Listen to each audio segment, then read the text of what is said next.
Want to make sure we talked a little bit about admitted and non-admitted insurance companies and what that means. Dusty, I think that was something you want to make sure we cover today for the folks that are listening. So I see all the time people posting that I got insurance through this company or this company or that company. It is a struggle for people right now. It truly is a struggle to find insurance.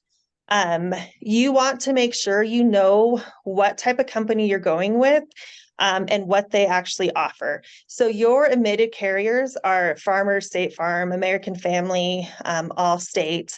And what that means, admitted carriers means that they are state regulated and they have a license within the state of Colorado. A non-admitted carrier is not licensed in the state of Colorado, and they do not have to go by the state guidelines or regulations. The biggest thing that you have to keep in the back of your mind is if a admitted carrier financially fails because of a huge loss, because they are state regulated, the state will come in and they will help pay for claims that they cannot financially pay out. A non-admitted carrier, if they financially fell due to a huge loss in Colorado, they are not backed by the state. So essentially, they can walk away and you will not get a claims check, or you won't get your final claims check. So you have to make sure in this crazy world of insurance that you know what you're getting into. I typically tell anybody that calls into the office or anything that if you truly have never heard of the insurance company, it's probably a non-admitted carrier, and you want to do your research on that carrier. Most non-admitted, or your excess carriers is another name for them. They do not offer what is called the HO5. So State Farm, us, American Family, most of those, your policy type is a HO5, meaning you have an excellent policy. And I always tell people that it essentially has all the bells and whistles. When you get down to an HO3 or a DP3 or a DP1, the more you go down in the level of policy, the less coverage you have.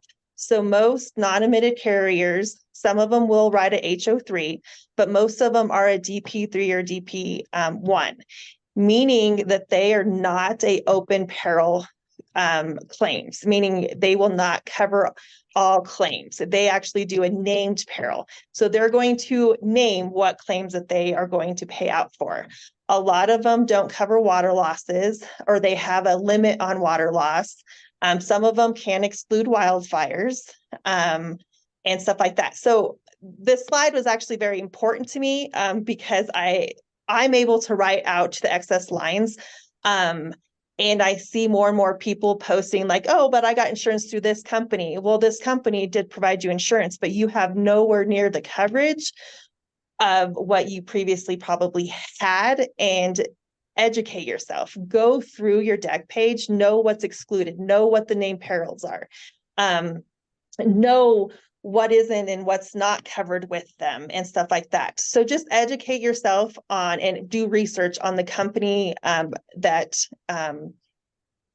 you have your insurance with. I always tell people, once you go to the excess line, essentially you are trying to pick the best crappy policy, because their policies are not going to add up to what you had with State Farm or Farmers or any of that, because of the policy type and the limitations of what they're offering in there. That's something that I think is really important for consumers to consider. And I'm glad you asked to have this as part of our conversation today, because a lot of people don't realize, and you see things on social media, people are trying to help each other out, and they'll say, hey, I got dropped. Who do you recommend? And like you said, someone else posts, well, I went with X, Y, and Z.